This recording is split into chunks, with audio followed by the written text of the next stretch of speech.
आज का वीडियो है महिला का फर्टाइल पीरियड यानी उसका अंडा किस दिन बाहर निकलता है।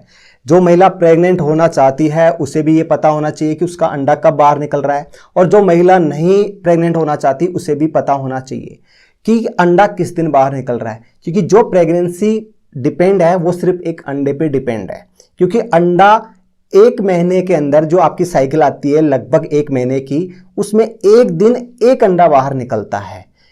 जब भी आप संबंध बनाते हो तो जो मेल पुरुष के स्पर्म है वो तो खूब सारे बाहर निकलते हैं, मिलियनों में बाहर निकलते हैं, और हर रोज वहां तक जहां जरूरत है वहां तक पहुंच भी जाएंगे। पर अगर वहां अंडा नहीं मिला तो क्या प्रेगनेंसी होगी? नहीं होगी। इसलिए आपको ये समझना जरूरी है कि अंडा किस दिन बाहर निकल रहा है। जिस दिन अंडा बाहर निकले उस दिन आपको संबंध बनाना है कि प्रेगनेंसी हो। जिसको नहीं चाहिए वो उस दिन अवॉइड करे या कोई भी प्रोटेक्टिव यूज करे। तो मैं आपको सिंपल सी भाषा में अब समझाना चाहता हूं कि आप ये महिला का अंडाशय है और इसके अंदर आप देख रहे हैं कि ये अंडे हैं। अब ये अंडे हर महीने में से एक अंडा बाहर निकलता है, एक अंडा बाहर निकलता है, और ये बाहर निकल के लगभग यहां तक पहुंच पाता है, क्योंकि इसका लगभग यहां तक पहुंचने में 24 घंटे हो जाते हैं। यानी अंडा 24 घंटे तक ही जिंदा रहता है, यानी एक दिन तक, ठीक है, जिंदा रहता है। जबकि जो पुरुष के जो स्पर्म होते हैं वो 2 से 3 दिन तक जिंदा रहते हैं। तो आपको ये भी समझ में आ जाएगा कि कितनी बार संबंध बनाने हैं, किस किस दिन बनाने हैं, किस दिन अंडा बाहर निकल रहा है। बहुत सिंपल सी भाषा में, क्योंकि अंडा यहीं तक पहुंच पाता है। अब अंडा यहां तक पहुंचेगा और यहां तक स्पर्म पहुंच गए तो प्रेगनेंसी हो जाएगी। पर अगर आपको कोई बीमारी नहीं है, सब कुछ नॉर्मल है, तो पर आपके स्पर्म तो हर रोज यहां तक पहुंच रहे हैं, क्योंकि मेल पुरुष के स्पर्म मिलियनों एक बार में ही निकल जाते हैं, यानी हर रोज यहां तक पहुंचेंगे। पर यहां अंडा ही नहीं आया तो प्रेगनेंसी होगी क्या? नहीं होगी ना। तो आपको यह पता होना चाहिए कि अंडा किस दिन बाहर निकल रहा है, और इस अंडे को बाहर निकलने की एक साइकिल होती है, मेंस्ट्रुअल साइकिल। मैं आपको बहुत ही सिंपल हिंदी भाषा में आपको उस साइकिल को समझाऊंगा। थोड़ी सी कॉम्प्लिकेट आपको लगेगी क्योंकि आप मेडिकल से नहीं है, पर उसके साथ मैं एक टिप्स भी दूंगा जिससे आपको समझ में आ जाएगा या अंदाज हो जाएगा, अनुमान लग जाएगा कि आपका अंडा किस दिन बाहर निकल रहा है। आप ये देख रहे हैं, ये एक डायग्राम सा है, आपको कॉम्प्लिकेट लगता है, पर ये एक महिला की मेंस्ट्रुअल साइकिल है।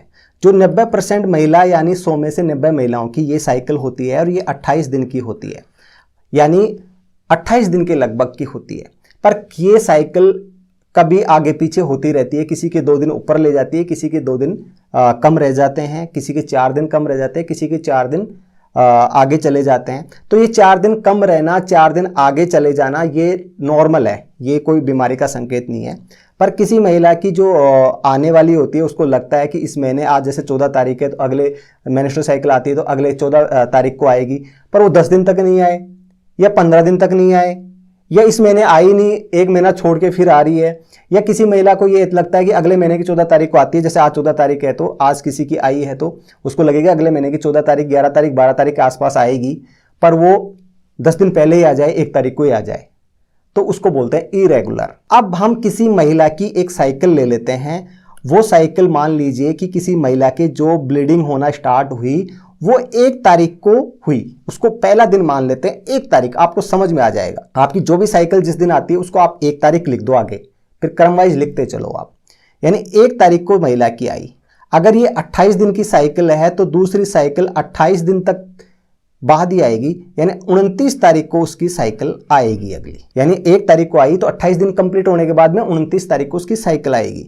आप ये मान के चलते हो कि इस महीने की साइकिल आज आई तो अगले भी महीने की उसी तारीख को आएगी। पर महिला को अगर लगता है कि उसकी साइकिल अगले महीने की 1 तारीख को आएगी, या जो भी तारीख को लगता है उसमें से आप क्या काम कर लो, 14 डेज यानी 14 दिन माइनस कर लो। पर आप 14 दिन माइनस करना, और ये आपके लिए बहुत थोड़ा सा डिफिकल्टी हो जाता है। तो मैं आपको सिंपल सी लैंग्वेज में बताऊं कि आपकी जिस तारीख को साइकिल आई तो उससे जिस दिन ब्लीडिंग स्टार्ट हुई, किसी के ब्लीडिंग 4 दिन होती है, किसी के ब्लीडिंग 5 दिन होती है, किसी के 6 दिन होती है, लगभग 7 दिन से ज़्यादा नहीं होती है।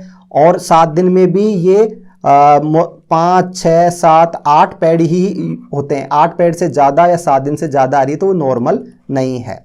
तो महिला को क्या करना है कि जिस दिन साइकिल स्टार्ट हुई उसमें से 10 दिन आगे चले जाना है। मैंने बताया कि उसमें से 10 दिन आगे चले जाओ तो ये 10 दिन, यानी 1 तारीख को आई तो 10 तारीख को, तो इस तारीख को 10 तारीख से बाद 11 तारीख को, 12 तारीख को, 13 तारीख को, 14 तारीख को, 15 तारीख को, 16 तारीख को, ये टाइम बहुत इंपॉर्टेंट हो जाता है महिला का। देखो वैसे तो अंडा 14वें दिन बाहर निकलता है, अंडा 14वें दिन बाहर निकलता है, पर आपको साइकिल आगे पीछे रहेगी 1-2 दिन, तो आपको बड़ा कन्फ्यूजन होगा। तो आप मान के चलिए कि आपकी जो साइकिल है वो इस दौरान ही अंडा बाहर निकलेगा। अगर ये अंडा 2 दिन बाहर भी निकलता है तो 14 तारीख की बजाय हो सकता है 16 तारीख को निकल जाए, तो उस दिन भी आपने संबंध बना लिया। हो सकता है 2 दिन पहले निकल जाए तो ये 12 तारीख को भी आपने संबंध बना लिया। यानी आपको 11वें दिन, 12वें दिन, 13वें दिन, 14वें दिन, 15वें दिन, 16वें दिन, इन दौरान आपको संबंध बनाना है। कुछ महिलाएं पूछेंगी कि हमें रोज संबंध बनाना है या एक दिन छोड़ के एक दिन। देखो रोज बनाओगे तो भी बेटर है, पर आप एक दिन छोड़ एक दिन भी बनाओगे तो भी कोई फर्क नहीं पड़ेगा, क्योंकि अंडा तो क्या है वो एक दिन ही जिंदा रहता है। मान लो ये अंडा 15 तारीख को बाहर निकला, एक दिन जिंदा है, आपने 14 तारीख को भी संबंध बनाया था, तो जो मेल पुरुष के स्पर्म है वो 2 दिन तक 3 दिन तक जिंदा रहते हैं, तो 15 दिन बाहर निकलेगा, उस दिन भी उसको फर्टाइल कर सकते हैं, यानी प्रेगनेंसी कर सकते हैं। या आपका एक दिन बाद भी बनाया तब भी वो फर्टाइल उसको कर सकते हैं, तो ये कोई है नहीं, आप रेगुलर कर सकते हैं। कोशिश करें उस दौरान आपके पार्टनर आपके साथ रहे, तो आप ये फर्टाइल पीरियड भी आप आसानी से निकाल सकते हैं। मैं आपको एक इंपॉर्टेंट टिप्स और बताऊं कि जिस दिन ये अंडा बाहर निकलेगा तो हमारे जो खून है, हमारे शरीर में जो ब्लड है, उसमें एक LH हार्मोन बढ़ा हुआ मिलेगा, क्योंकि ये LH हार्मोन ही इस अंडे को बाहर निकालने का काम करता है। ये हमारे शरीर की पिट्यूटरी ग्लैंड है, यानी हमारे ब्रेन के अंदर एक पिट्यूटरी ग्लैंड है, इससे ये हार्मोन बाहर निकलता है।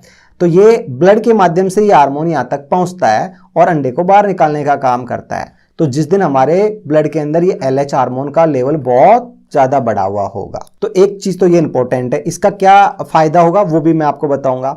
दूसरा, जब ये अंडा बाहर निकलता है तो जो महिला का प्राइवेट पार्ट है उसके अंदर जो सिक्रेशन है वो उस दिन बिल्कुल क्लियर फ्लूइड आएगा, साफ पतला पतला चिपचिपा सा पानी आएगा। अब महिला हाथ लगा के और उसको, जैसे चाशनी नहीं होती चीनी की, है ना, चीनी की चाशनी होती, जिस तरह से एक वो बनेगा, लपलपा सा एक बनेगा कि वो एक धागे के जैसे चिपचिपा सा हो जाएगा, यानी एक धागे से एक धार सी बन जाएगी, यानी वो चिपचिपा सा होगा, वो चेक कर सकती है। और उस दिन उसको थोड़ा सा गर्मी फील होगी, यानी उस दिन उसका शरीर का टेम्परेचर बढ़ता है, थोड़ा सा नीचे जो पेल्विक पार्ट है महिला का, नीचे वाला, पेट के नीचे के हिस्से वाला, उसमें भी थोड़ा सा अनकंफर्टेबल उसको फील होगा। और उस दिन ये पानी थोड़ा ऑटोमेटिकली ज़्यादा बाहर निकलेगा, तो उस दिन वो समझ सकती है उसका अंडा बाहर निकल रहा है। और एक मेडिकल के में एक टेस्ट और आ गया जिसको ओवुलेशन किट बोलते हैं, जो सिर्फ प्रेगनेंसी की तरह ही होता है, पर वो प्रेगनेंसी टेस्ट करने वाला किट नहीं होता, पर ये किट होता है वो ओवुलेशन किट होता है, यानी महिला का अंडा कब बाहर निकलेगा ये बताने वाला किट होता है। इसको भी महिला की जो प्रेगनेंसी टेस्ट करते हैं वैसे ही करते हैं, पर ये इससे अलग होता है। इस पे एक तो LH लिखा आएगा ऊपर, और महिला के प्रेगनेंसी टेस्ट करते हैं तो एक किट में टेस्ट हो जाता है, पर इसमें लगभग आपको जो किट मिलेंगे इसमें 5 मिलेंगे ऐसे, और इसमें भी आपको पेशाब की 2 या 3 बूंद डालनी होती है, और डालने के 5 मिनट बाद ही आपको ये टेस्ट देखना है। अब यहाँ C और T 2 लाइन होती हैं, तो यहाँ अगर 2 लाइन अपेयर हो रही हैं उस किट के अंदर, अब आप अनुमान तो लगाओगे कि आपका ओवुलेशन, मैंने बता ही दिया 10 दिन छोड़ने के बाद में आप लगातार 5 दिन टेस्ट कर लेना। ये 2 लाइन अच्छे से डार्क रेड हो रही हैं तो समझ लेना आपका LH हार्मोन उस दिन बहुत ज़्यादा है। पेशाब की 2 बूंद कब डालेंगे आप? लगभग इसको आप 4-5 बजे, शाम के 4-5 बजे डालें, क्योंकि आपको मोस्टली संबंध भी आपको बनाने होते हैं वो शाम को ही होते हैं। तो ये शाम के टाइम ये चेंज कर लो। जिस दिन LH हार्मोन सबसे ज़्यादा होगा, 2 लाइन अपेयर होंगी, तो उस दिन आपका हार्मोन बढ़ा हुआ मिलेगा। अब ये हार्मोन थोड़ा बहुत तो रहता ही है, आपको किसी दिन है ना ये T वाली लाइन है वो हल्की दिखाई देगी, तो हल्की वाले दिन आप ये समझ लेना कि आपका हार्मोन ये बढ़ रहा है। तो आप उस दिन दूसरे दिन सुबह भी करके देख सकते हैं कि भाई ये टेस्ट डार्क हो गई, कि दोनों लाइन डार्क होंगी। अगर इन दोनों लाइन में से ये T वाली लाइन नहीं आती और ओनली C लाइन आती है, इसका मतलब आप टेस्ट कर रहे हो वो सही है, पर वो आपका ये हार्मोन नहीं आया। और अगर ये दोनों लाइन नहीं आती हैं तो इसका मतलब आप समझ लेना कि ये टेस्ट किट ही बेकार है। ऐसे लगातार 5 दिन आपको शाम को ये टेस्ट से किट करके देख लेना है, 5 मिनट में ये बता देता है। जिस दिन ये 2 लाइन अच्छे से अपेयर हों उस दिन आप समझ जाना कि आपका अंडा इस दिन बाहर निकल रहा है, तो उस दिन आप संबंध बना सकती हैं। मैं हूं मिस्टर श्याम, एम्स हॉस्पिटल में। यदि आपको मेरा वीडियो पसंद आया तो प्लीज़ चैनल को सब्सक्राइब जरूर करें।